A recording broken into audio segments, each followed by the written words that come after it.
Okay, welcome back in a new video guys. मेरा नाम है Rukhshan and you are watching trade with Sairukh. आज की सुबह मॉर्निंग एनालिसिस की वीडियो है और वीडियो स्टार्ट करने से पहले एक डिस्क्लेमर कि ये वीडियो जस्ट एक एजुकेशनल पर्पस है, किसी किस्म की कोई फाइनेंशियल एडवाइस नहीं होगी। फ्राइडे था कल, आज है सैटरडे 14 मार्च। और अगर फ्राइडे की न्यूज़ के बारे में देखें तो हम लोग मोस्टली जो न्यूज़ सारी की सारी थी वो नेगेटिव आई हैं। अनएम्प्लॉयमेंट रेट, एम्प्लॉयमेंट चेंज दोनों नेगेटिव थे। और इसका मतलब क्या होता है, अगर आप इसको सिर्फ ओपन करके देखो तो यहाँ पर इस पर लिखा होगा actual greater than forecast is good for currency release monthly on the first second Friday after the month ends, right. So अगर ये ग्रेटर देन फॉरकास्ट है, मतलब कि अगर फॉर एग्जांपल फॉरकास्ट इज 6.5%, तो वो आ जाए 6.6% या 6.7%, तो ये गुड फॉर द करेंसी है। इसका मतलब है कि करेंसी के लिए अगर बेहतर है तो इसका एक सिंपल सा ये मतलब होगा कि डॉलर ऊपर जाएगा। सो नेक्स्ट जो है हमारे पास वो है -24 से -83 के तक गया है एम्प्लॉयमेंट चेंज। सो ये थोड़ी सी बेरिश थी फॉर द डॉलर, लेकिन actual greater then forecast is good for currency, तो ये ग्रेटर नहीं थी, ये basically lesser than the forecast थी। सो इसका एक मतलब ये हुआ कि डॉलर के लिए बेरिश है, बट वो कैनेडियन न्यूज़ है, यूएस डी की न्यूज़ नहीं है। सो डॉलर पे कोई इसका खास फर्क पड़ेगा नहीं, और पड़ना भी नहीं चाहिए। कैनेडियन डॉलर पे सिर्फ फर्क पड़ेगा। उसके बाद नेक्स्ट चीज़ हम लोग देखते हैं कि लॉन्ग शॉर्ट रेशो कितनी है, तो वो अभी भी 54% जो लोग हैं वो लॉन्ग करके बैठे हैं और 45% लोग शॉर्ट करके बैठे हुए हैं। सो इसका मतलब ये हुआ कि मार्केट में अभी भी पोटेंशियल है कि वो नीचे आ सकता है। And heat map, liquidity heat map की हम लोग बात कर लेते हैं कि लिक्विडिटी हीट मैप किस सेंस में अभी किस एरियाज़ के अंदर काम कर रहा है। तो अगर आप ये चीज़ एक नोट करोगे कि लिक्विडिटी हीट मैप के अंदर बहुत एरियाज़ हैं जहाँ पर उसने ऊपर अपर साइड में लिक्विडिटी छोड़ी हुई है, जैसे फॉर एग्जांपल ये वाले फैक्टर्स, ये वाले फैक्टर्स, ये वाले एरियाज़। सो इधर जहाँ जहाँ पर भी ये लिक्विडिटी छोड़ी हुई है मार्केट ने, वो कहीं ना कहीं जाके मार्केट उसको हिट करेगा। और अगर डाउन साइड आप देखो तो 68 69, मतलब ये एरिया है जहाँ पर एक अच्छी इकट्ठी लिक्विडिटी पड़ी हुई है। सो अगर इसका थोड़ा सा थ्रेशोल्ड मैं कम करता हूँ तो जितना भी ये डार्क येलो है, ये इस चीज़ से भी बता रहा है कि कितनी लिक्विडिटी है। सो इन एरिया से अंदर लिक्विडिटी है, इसका मतलब है कि हम देख सकते हैं कि मार्केट थोड़ा नीचे आके भी ऊपर जा सकता है। बट एक्चुअल स्टोरी तो चार्ट्स बताएंगे। अब चलते हैं वापस अपने चार्ट्स पे। और अगर फेयर एंड ग्रीड इंडेक्स देखो तो पिछले कई दिन से हम लोग इसको देख रहे हैं फेयर एंड ग्रीड इंडेक्स को, और जैसे जैसे मार्केट हल्का हल्का ऊपर जा रहा है फेयर इंडेक्स भी ऊपर की तरफ जाना शुरू हो गया, मतलब वो ग्रेड की तरफ मूव करे बजाय इसके कि फेयर के। सो ये डेवलपमेंट्स होंगी, और जब तक ये अपने बिल्कुल 70s 80s के एरिया तक नहीं आता, इसका मतलब है कि मार्केट का एग्जैक्ट टॉप नहीं आया और उसके बाद मार्केट स्लो स्लो करके गिरना स्टार्ट होती है। ओके। अब ये चार्ट है, इस चार्ट को ना सबसे पहले आप थोड़ा सा वीकली टाइम फ्रेम में थोड़ा एक बड़े स्ट्रक्चर में देखने की कोशिश करते हैं। अब जो इसका बड़ा स्ट्रक्चर है ना, वो स्ट्रक्चर ये कि ये एक एक सपोर्ट लाइन है जहाँ से हायर टाइम फ्रेम की सपोर्ट है, जहाँ से मार्केट इसको सपोर्ट लेके वापस से उठ सकता है। तो ये तो सबसे पहला एक सिनेरियो हो गया, और मैं सोच यही रहा था कि मार्केट इस एरिया के कहीं ना कहीं करीब आके टच करेगा 50s 55, लेकिन वो मार्केट ने उसको टच नहीं किया। वो मार्केट पहले ऊपर जो है ब्रेकआउट करने की कोशिश कर रहा है। सो ये एक डिफरेंट सिनेरियो है। लेकिन अभी देखते हैं कि ये ब्रेकआउट क्या, अभी क्योंकि जस्ट सेकंड कैंडल है ब्रेकआउट की। सो डिपेंड ये करता है कि क्या वाकई में मार्केट इसको ब्रेकआउट करता है या नहीं करता। अगर फॉर एग्जांपल ब्रेकआउट नहीं कर सकता तो फिर इसका नेक्स्ट टारगेट जो होगा वो कहीं ना कहीं ये वाला एरिया। और अगर थोड़े से न्यूज़ वगैरह या इस तरह की कोई भी सिनेरियोज इस तरह के बने कि मार्केट को और बेरिश होना चाहिए, तो मार्केट फिर ऑब्वियस है कि अपने एक एग्जैक्ट एरिया से आके 40s के एरिया से आके उठ सकता है। ये सबसे पहला चीज़ होगी। सेकंड चीज़, अगर हम इसको डेली पे देखते हैं तो डेली पे, हाँ वीकली पे अगर आप एक बहुत अच्छा एक बेरिश वो भी चेक करोगे, ऑर्डर ब्लॉक चेक करोगे, तो वो एक ये वाला एरिया है जहाँ से मार्केट एक बहुत अच्छे तरीके से गिरा था। सो 96 97 वाला एरिया भी इजी टू टच है। वो ये डिपेंड करता है कि क्या मार्केट इससे ऊपर जाने की कोशिश कर रहा है या नहीं। अगर तो इससे ऊपर निकलता है, जो हमारा मेजर एरिया है जिस वक्त अब जिस टाइम पे अभी मार्केट ये खड़ी हुई है, सो वो डिपेंड ओवरऑल करेगा कि अगर तो मार्केट इससे ऊपर निकल के कोई इस तरह का स्ट्रक्चर बनाए, जैसे फॉर एग्जांपल इस एरिया से ऊपर निकले और यहाँ से कुछ इस तरह करके बनाए, तो ऑब्वियस है कि वो वहाँ तक जा सकती है। क्योंकि अगर वीकली पे देखो तो वीकली पे तो एक ये ब्रेक ऑफ स्ट्रक्चर दो दफ़ा फेल हुआ है। उसके बाद हम डेली पे चलते हैं, और डेली पे जाके हम देखते हैं तो मार्केट स्टिल अभी अपने जो एक टॉप है उस पर खड़ा हुआ है, और वहीं से सपोर्ट ले रहा है। जो उसका डेली का एक राइजिंग चैनल था उस पर बार बार सपोर्ट ले रहा है। सो अगर ये सपोर्ट इधर से लेता रहता है तो फिर बहुत हाई पॉसिबिलिटी है कि मार्केट यहाँ से ऊपर निकलता है। एंड सेकेंडली एक चीज़ और भी है कि वॉर टाइम्स में नॉर्मली अगर जैसे ही वॉर की न्यूज़ आती है तो मार्केट एक नेगेटिव रिएक्ट करता है उस वॉर की न्यूज़ पे। लेकिन ओवरऑल क्योंकि बैंक्स अब जैसे अटैक्स होना स्टार्ट हो गए हैं बैंक्स वगैरह में भी, इधर के ईरान के बैंक में अटैक हुआ है और इसी तरह अब ईरान ने बोला है कि हम जितने भी गल्फ स्टेट्स हैं उनके बैंक्स पे अटैक करेंगे। सो जब बैंक्स पे अटैक होंगे तो ऑब्वियस है कि कोई जो सेफ हेवन वो देखा जाएगा, वो यही देखा जाएगा कि या तो वो गोल्ड होगा या फिर वो क्रिप्टो करेंसी होगी। सो ऐसा भी पॉसिबल होता है वॉर्स के टाइम पे भी कि अगर आप इस तरह के इंफ्रास्ट्रक्चर्स को हिट करते हो तो फिर पैसा क्रिप्टो के अंदर आता है। सो ये नज़र आ रहा है कि पैसा क्रिप्टो के अंदर डलना शुरू हो रहा है स्लो स्लो स्लो स्लो, क्योंकि बैंक्स पे अटैक्स हो रहे हैं और बाकी भी काफ़ी एनर्जी इंफ्रास्ट्रक्चर्स को टारगेट कर रहे हैं। सो पॉसिबिलिटी है कि अगर मार्केट यहाँ से ऊपर निकलने की कोशिश करती है तो मार्केट काफ़ी ऊपर जा सकती है। ये सिर्फ इस वजह से नहीं कि मार्केट को ऊपर जाना चाहिए, बट इस वजह से भी कि वो थोड़ा सा एक सेफ हेवन बन जाएगा सारे इन्वेस्टर्स के लिए कि ठीक है, अगर हम उसमें गोल्ड में अगर नहीं एंटर कर पा रहे या हम लोग डॉलर में नहीं एंटर कर पा रहे तो हम क्रिप्टो में एंटर कर लेते हैं। सो ये भी पॉसिबिलिटी होती है। अब देखते हैं अगर मार्केट इससे ऊपर जाता है कि नहीं। बहरहाल जो लास्ट डे मैंने आपको दो ट्रेड्स बताई थी और वो क्योंकि ट्रेड्स थोड़ी सी लंबी चली थी, सो कल की वीडियो बनाने का कोई मकसद नहीं था।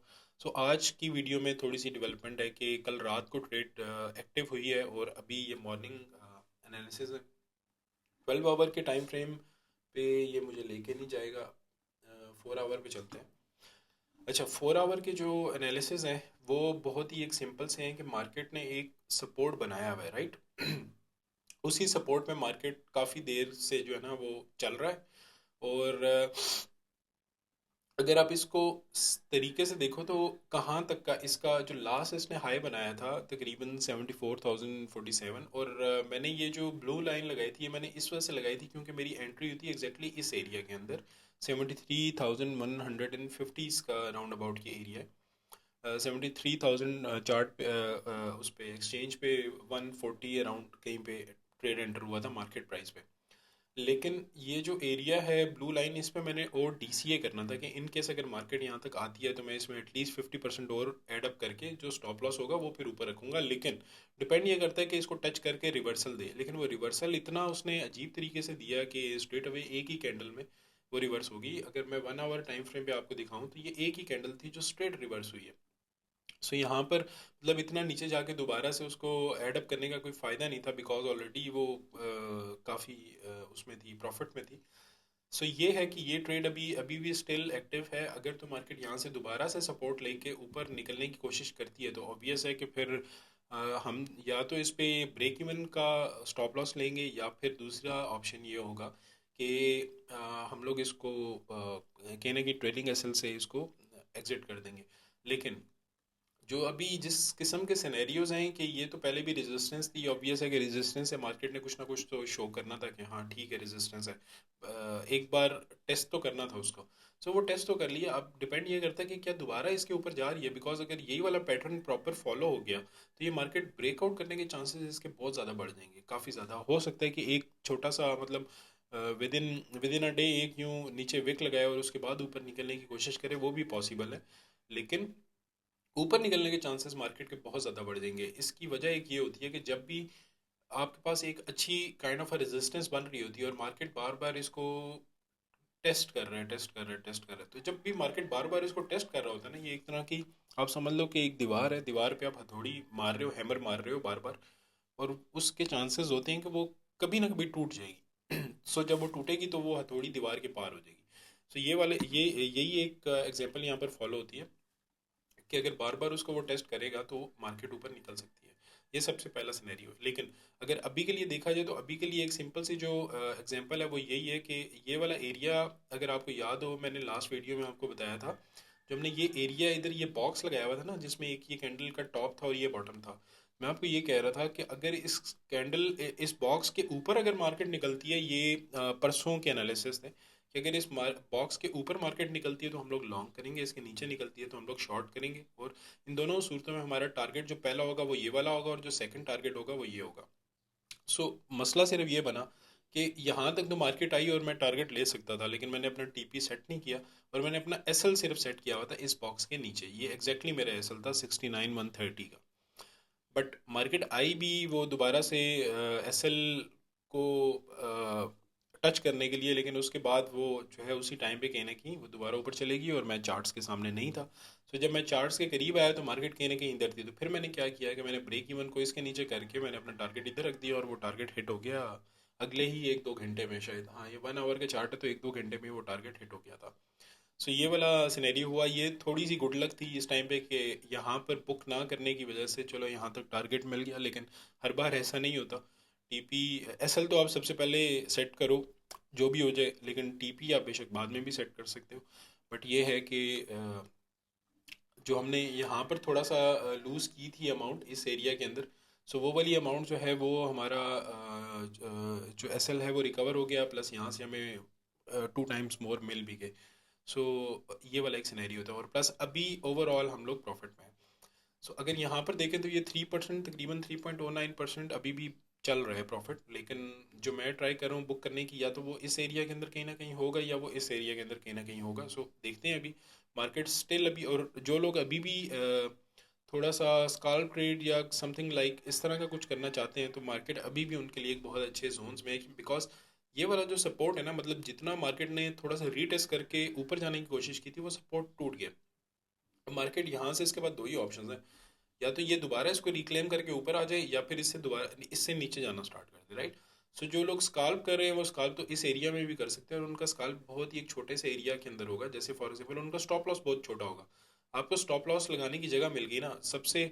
एक एक एक ना, एक यहाँ पर भी एक लर्निंग है कि जो बेसिकली ये बिजनेस इस तरह के, आप यहाँ पर प्रॉफिट्स नहीं ढूंढते, आप पहले स्टॉप लॉस ढूंढते हो। तो अगर आप अच्छे स्टॉप लॉसेस ढूंढना स्टार्ट कर लेते हो, मैं इस वजह से नहीं कह रहा कि मैंने ये स्टॉप लॉस लगाया है, लेकिन जो overall nature of the business है, जो मेरा एक्सपीरियंस है उसमें ये है कि अगर आप अच्छे स्टॉप लॉसेस ढूंढ लेते हो ना तो प्रॉफिट वो ऑटोमेटिकली आपके पास आना स्टार्ट हो जाता है। तो ये इसका ये सिनेरियो बनता है कि अगर आपका स्टॉप लॉसेस बिल्कुल एक ऐसी जगह पे है जो कि एक इनवैलिडेशन पॉइंट है, उसके बाद आपका जो प्रॉफिट है वो ऑटोमेटिकली बनना स्टार्ट हो जाएगा। तो ये एक काइंड ऑफ अ लर्निंग थी। ये वाला एरिया सारे के सारा। सो अब देखते हैं कि नेक्स्ट सिनेरियोज में क्या होता है। लेकिन अगर अभी के मैं आपको सिनेरियोज बताऊं तो पहला जो सिनेरियो है वो ये है कि ट्रेड एक्टिव और स्टॉप लॉस फिलहाल जो है वो ब्रेक इवन है। वो मतलब इधर नहीं लगा हुआ, ये मेरा एक्चुअल स्टॉप लॉस है और ये मैं इसको मूव नहीं करता था कि अगर इन केस वो स्टॉप लॉस हिट होता है तो मैं उसको दोबारा से देख सकूं कि गलती क्या थी।